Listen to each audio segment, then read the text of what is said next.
This is theBreaker.news podcast for the week of November 19th, 2023. I'm Bob Mackin, publisher of theBreaker.news and host of the Breaker.news podcast. Welcome to edition number 317. The Breaker is your source for news, opinion, and analysis about British Columbia issues, institutions, and influencers. Later, I'll tell you how you can support The Breaker. On this edition, headlines from the Pacific Rim and the Pacific Northwest. I award a virtual Nanaimo bar to a difference maker. And the Big Deal feature, Part 2 with Eric Kaufmann, the Vancouver-raised professor of politics at the University of Buckingham and the new Centre for Heterodox Social Science. Professor Kaufmann is getting ready to teach a course called Woke, the Origins, Dynamics, and Implications of an Elite Ideology. He joins me from London. But first, is it just me? Is it just me, or did you notice the two big headlines in federal greenwashing last week? $1 billion from the Trudeau Liberals and EBNDP for what they called a clean, green, lithium-ion battery plant in Maple Ridge. Geopolitical intrigue on the eve of the APEC summit. Molicel is a company owned by Taiwan Cement. Lithium mining requires huge amounts of water and leaves huge amounts of waste. There isn't enough in Canada, so it'll require fossil-fueled shipping to the factory. The Parliamentary Budget Officer has estimated that the Trudeau Liberals have lowballed the subsidies for EV battery factories prior to this one by $5.8 billion. Total subsidies, $44 billion. Meanwhile, the federal court struck down the Trudeau Liberal cabinet's edict that all single-use plastic items are toxic. After the zeal to ban plastic straws and plastic bags, the industry went to court and won. The government may appeal. Single-use plastics save lives. Think of the medical masks and gloves and syringes that have helped us get through the pandemic.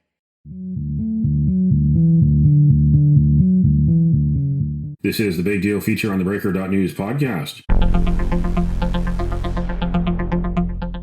Joining me from London, England is Eric Kaufmann, professor of politics at the University of Buckingham and the new Centre for Heterodox Social Science. Eric has an interesting career in research and teaching about cultural politics, ethnicity, national identity, left-wing ideology, and religion. He's originally from Hong Kong, but grew up in Vancouver. Here is part 2 with Eric Kaufmann. The prevailing illiberal environment on campuses is not new. I experienced it at the end of the 1980s, the start of the 1990s. Back then, it was a reaction by the left to Reagan, Thatcher, and Mulroney. Left-wing student activists graduated and climbed the ladder into government and the corporate world. With them, they brought an ideology that has mutated into something else. Is it partly because of communications tools, social media? Has that been a reason why it has become mainstream? Yeah, I think, and first of all, I'm really glad you brought up the late 80s, early 90s. We were both, again, coming of age in the university system at the same time, and I was very much aware of all of those things. And certainly when the closing of The American Mind, when that book came out in 1987, and I'm trying to remember now the name of the author, but anyway, it was a very important book, shedding light on this phenomenon, and then the speech code movement, which really takes off. 300 US campuses by 1990 had these speech codes regulating what students are allowed to say. That is, in ideological terms, very similar to where we are today. So the ideas haven't really changed much, and I think you could go back to the late 60s student campus protests to see the origins of these ideas. But what has changed is, of course, the amplitude. It's a quantitative change, not a qualitative change. The shift from political correctness to woke is really about a quantitative scaling up. Now, partly that's just more graduates of radical disciplines, the grievance studies disciplines, whether that be gender, race, etc., queer studies, but also the new technology. Social media allows ideas which were already fairly current on university campuses in terms, not the students as much as the radical academics. Those ideas can then break off campus in the mid-2010s because you're getting interaction on social media between journalists and academics. The other thing you get is a shift in the journalism model to clickbait rather than classified ads, emphasizing emotion and partisanship much more than had been the case. and emphasizing driving traffic on social media. And so what that does is it puts a premium on these outrage stories, cultural stories that are based around identity, and that then transmits to younger people through pop culture a new set of values. And you see that in the survey data, that the younger people are becoming a lot more morally absolutist than they would have been. So comparing, say, 2016 and 2000, an 18-year-old in 2016 was just much less tolerant than an 18-year-old in 2000, even with the same politics. And so, yeah, social media and clickbait, the new media model, really just oxygenates this whole process. And then what happens is you get a spreading, and then this spills off campus. You get, obviously Trump derangement syndrome is part of this, but this, for example, the number of stories using the term white supremacy just explodes after 2015-16. The number of people who think, racism is a huge problem in America, that explodes. The number of people who think that police shooting, all of these things, which are essentially moral panics that are created in the media, what that represents is sort of radical critical race theory, radical gender theory coming off campus, becoming vulgarized and popularized, whether that be in the guise of terms like white privilege or white supremacy, or in the guise of panics around in Canada with the residential schools, in the U.S. with George Floyd, BLM moment. But in all these cases, you just have people it's almost like a mass psychosis, and in obviously the case of Canada, where this whole narrative around mass graves and genocide is it's almost at a Pizzagate level, and yet somehow that seems to have swept the country. Something similar with the police shootings in the U.S., something like 10 to 15 unarmed Black people shot by police officers in a year. Most people who identify as very liberal would say that number is between 1,000 and 10,000. That's, again, just an example of the kind of panic that seemed to ensue as a result of, I would argue, the new media and social media ecosystem. You were mentioning, of course, earlier, the closing of the American mind, how higher education has failed democracy and impoverished the souls of today's students. The author was Alan Bloom. Right, Bloom, and, yeah. You've been the author of a number of books yourself. You've got one coming out in 2024 that you mentioned. Main reason why I wanted to talk to you is your other big project. You at the University of Buckingham, the Center for Heterodox Social Science, where you're offering the launch course, Woke: The Origins, Dynamics, and Implications of an Elite Ideology. What is your goal with the new Center for Heterodox Social Science, and also the course looking at woke, how it came to be, and what it really is? Yeah, well, I think the context for this is the fact that there are orthodoxies in the social sciences and humanities now in Western academia, in universities, that essentially incentivize people to only look at certain problems and to look at them through a particular lens, and not to explore the full range of potential explanations. So and what that does is it actually distorts knowledge, the knowledge we teach, the knowledge we gain through science. And again, an example of that could be, for example, if we see a gap in earnings between Black and white or male and female, there's one allowable explanation, which is structural discrimination. Of course, structural discrimination is not something that is generally measured. It's not a scientific concept in the sense that you can measure it and falsify it. All it is, oh, there's a disparity, therefore there must be discrimination. I mean, a scientific approach would be to say, well, there's a gap. Let's look at 10 different variables that might explain that gap. Let's test them, measure them, and decide which ones best account for this discrepancy. And that's not the way social science works nowadays. So the aim here is just to say, well, we're going to simply take a whole bunch of these issues that have been essentially where the truth has been distorted by orthodoxy, and we're going to try and subject them to a wider range of analyses. Now, it could be that the orthodoxy is correct. I mean, this is the point, right? I mean, it may be the orthodoxy is right, but we're going to actually want to be able to test whether that's true. The course on woke, again, woke is another example I think woke actually is a useful scientific term. It's not just a pejorative. It can be used as a pejorative and used in a sloppy way, but actually, if we just focus it on the definition I use, which is the making sacred of historically marginalized race, gender, and sexual identity groups, that definition of woke, then we can use that to, I think, develop, look at this as an ideology. It's often passed off as just being nice or, good manners or whatever. But actually, it really is an ideology similar to any other ideology like liberalism or socialism or whatever. But it's not being studied partly because that would be too controversial.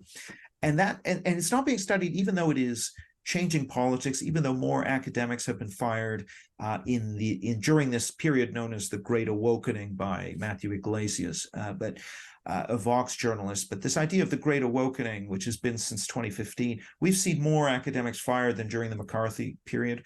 So in a way, the speech suppression, and also if you look at survey data in this period shows much worse speech suppression even than the McCarthyite period. So as Greg Lukianoff and Ricky Schlott mentioned in their book, historians are going to be studying this the way they studied Red Scare, McCarthyism, and other periods in American history. And yet there's nothing on this being taught. And so there's a huge gap. Now, I wanted to make this a public, open online course. People in Canada can take it. People anywhere in the world could take this course.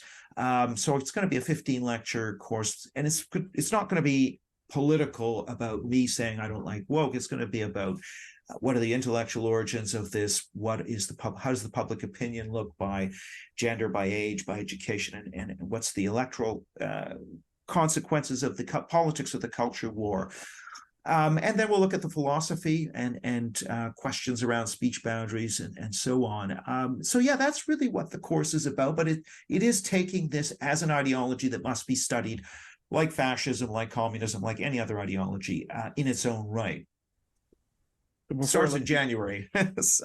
Well, before I let you go, how do people find out about how to apply and to join in the course? Woke, the origins, dynamics, and implications of an elite ideology.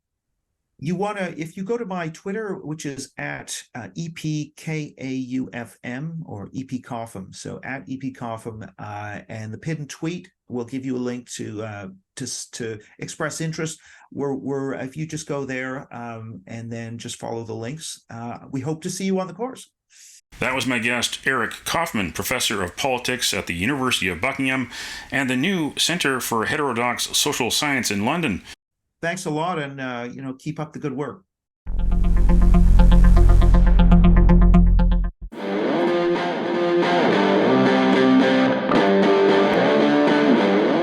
Now it's time on the theBreaker.news podcast for Around the Rim. We look at news headlines around the Pacific Rim. In the San Francisco Standard, protesters pepper sprayed outside Xi Jinping's APEC San Francisco hotel as fights break out. Hundreds of pro-China and anti-Chinese Communist Party protesters held dueling rallies Thursday, waving flags and often yelling at each other on opposite sides of 3rd Street between Market and Jesse Streets outside the hotel. Quote, "CCP is like Nazi, like Hitler," said protester Tony Tang, pointing to a flag of the People's Republic of China, which was cut up and had a swastika painted on it. In the Taiwan news, Austin says Biden-Xi summit will not impact U.S. arms sales to Taiwan. Biden and Xi met for 4 hours on the sidelines of the APEC summit in San Francisco, during which they agreed to resume dialogue on defense. In response, Defense Secretary Lloyd Austin on Thursday said that he was encouraged by the news that military-to-military communications are to be resumed. Austin said that the U.S. will remain alert to the threats posed by China. He also labeled Beijing's unilateral change in the Taiwan Strait status quo as, quote, undesirable, and expressed concern that any conflict that breaks out would not only impact the region, but the entire world.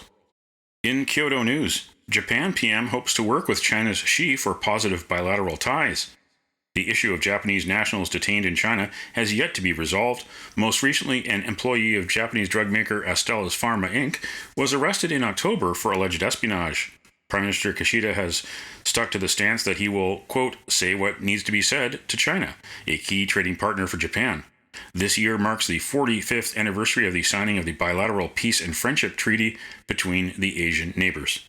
That's Around the Rim on this edition of the Breaker.news podcast.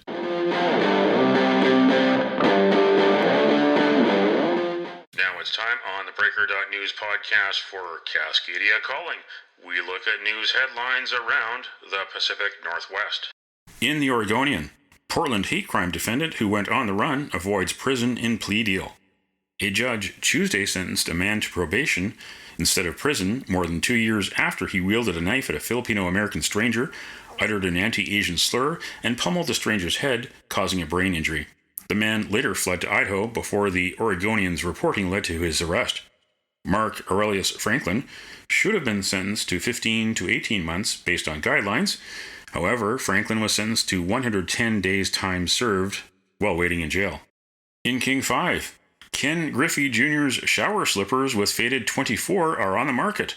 The one-of-a-kind piece of Seattle Mariners history is described as an unusual memento, showing nice use.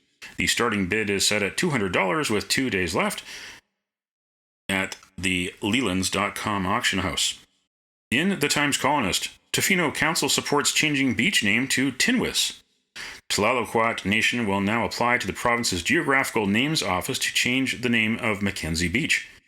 An online petition calling for the change has garnered more than 2,000 signatures. Tinwis means calm waters in the language of the local Tlalopquat Nation, which combines tin, meaning calm, and whiz, meaning beach. That's Cascadia Calling on this edition of the Breaker.news podcast. Don't matter what color you are, 'cause love will conquer hate, so you won't stand alone, you won't stand alone.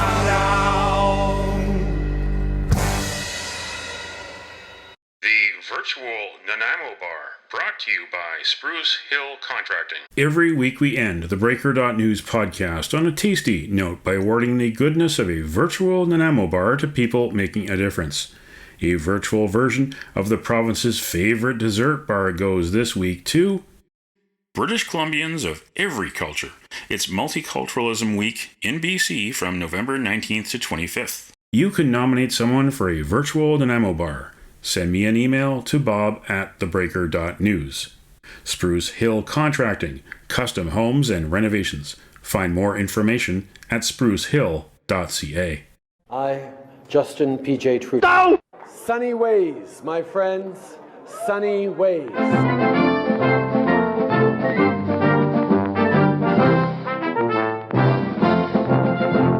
Steve Chase, Globe and Mail. Would you describe Xi Jinping as a dictator? Look, China's a one-party state. I don't think anyone would call it a democracy. In 2013, you described China as a basic dictatorship. Mr. Xi was already in charge. There's a level of admiration I actually have for China because their basic dictatorship is allowing them to actually turn their economy around on a dime and say we need to go green as fast as we need to start investing in solar.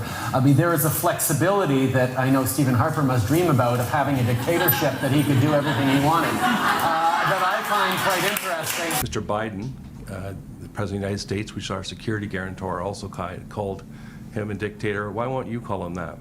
Listen, we can get into all sorts of different definitions. The fact is, he's not running a democracy. It's an authoritarian state. I, Justin P.J. Trudeau. No! Sunny ways, my friends, sunny ways.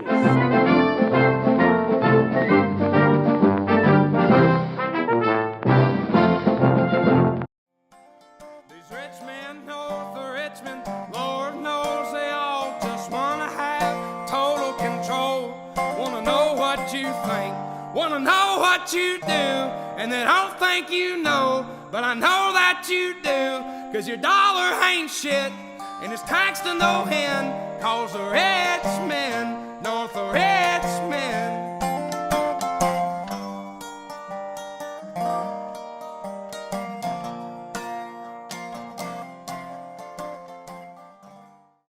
That's it for the Breaker.news podcast for the week of November 19th, 2023. I'm Bob Mackin. Thanks for joining me. Did you know that on the 19th of November in 1969, the greatest soccer player of all time, Pelé, scored his 1,000th goal? Now you know. Send me your feedback. Send me your story ideas to bob@theBreaker.news. Bookmark theBreaker.news. You can also find us at theBreaker.ca. Sign up for the email newsletter and get updates to your inbox. If you're in Canada, you can't get Facebook updates due to the Trudeau Liberals' Bill C-18, so why not subscribe to the free newsletter or follow The Breaker News on Twitter, also known as X. You can support The Breaker for as little as $2 a month. For more information, go to patreon.com/TheBreakerNews. That's patreon.com/TheBreakerNews. Until next week.